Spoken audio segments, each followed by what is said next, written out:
Hello and welcome to Advantage's latest update. For the second time in just a matter of weeks, I'm going to talk to you about cruise. You may have seen the big news that came out of the sector last week.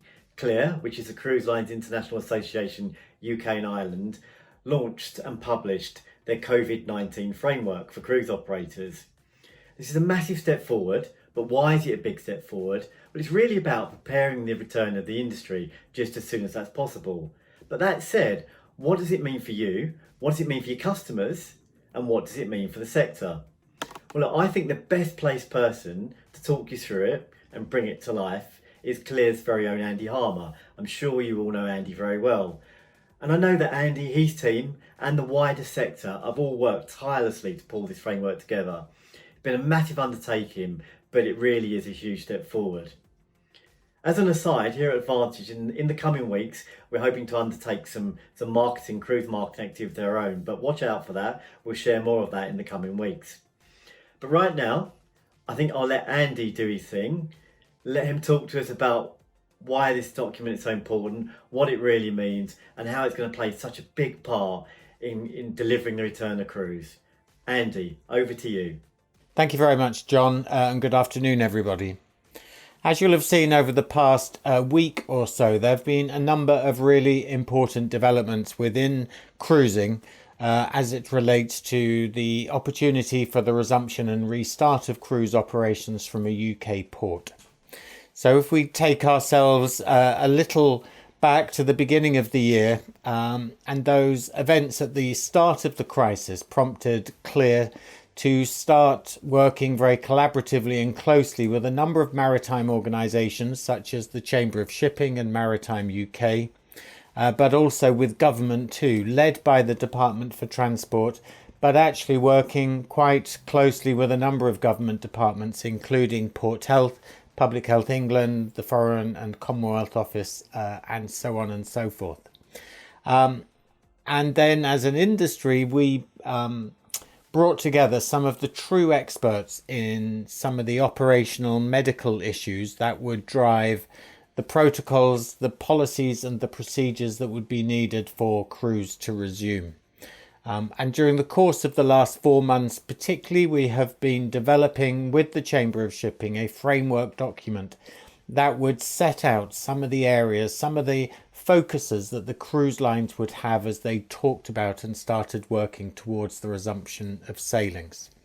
They were informed in many ways by some of the good work that's been happening across Europe. So, for example, the European Healthy Gateways document, the EMSA document, all helped feed in to what was needed, and that is a UK-specific document that sets out a framework for that resumption of cruise, but that also builds into that some of the rules and regulations and laws that impact specifically British nationals. And the result of that is a framework document that we published last week that sets out some of the areas, some of the framework by which the cruise lines will commence restart. It is really a risk-based approach, which means that all cruise lines will use the framework document, but still, of course, need to develop their own policies and procedures that fit within that framework in order that they can adapt the framework document to their guest type, to their embarkation port, to their itineraries, to their destinations, their ship design, all of these different things. So, of course, cruise lines need to develop their own policies and procedures.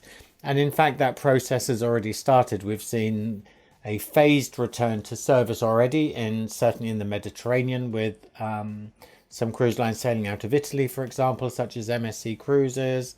We've seen TUI Cruises, for example. We've seen Ponant.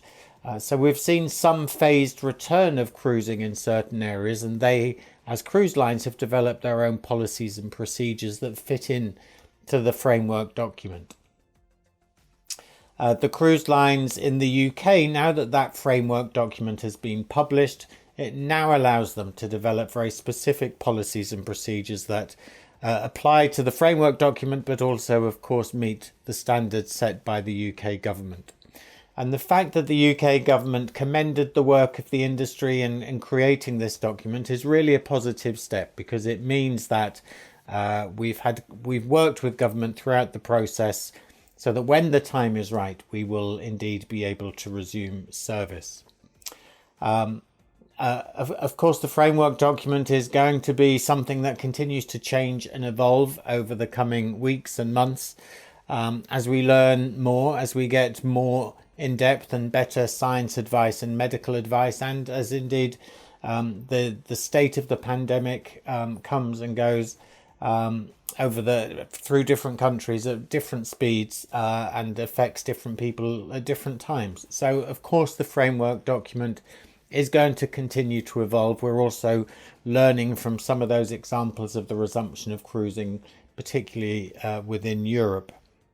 And one of those updates has been an announcement we've made this week, which is that there will be 100% mandatory testing of all guests and crew upon embarkation.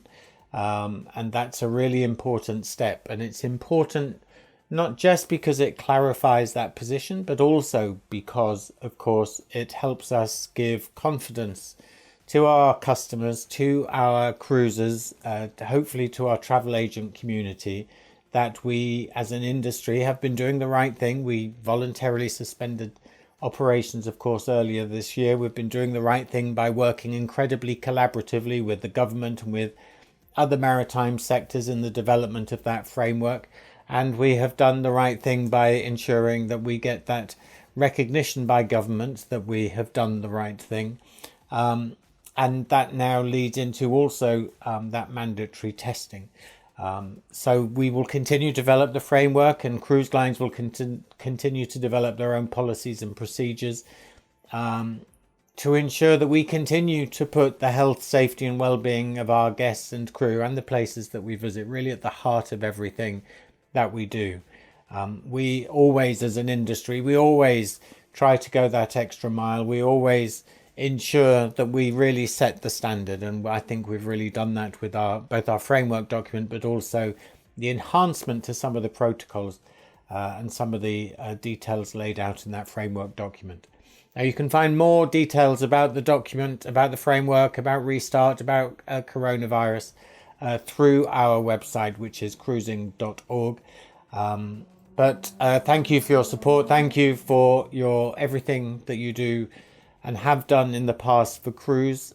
We look forward to the resumption of cruising when the time's right. And we thank you again for everything that you do. Thank you very much.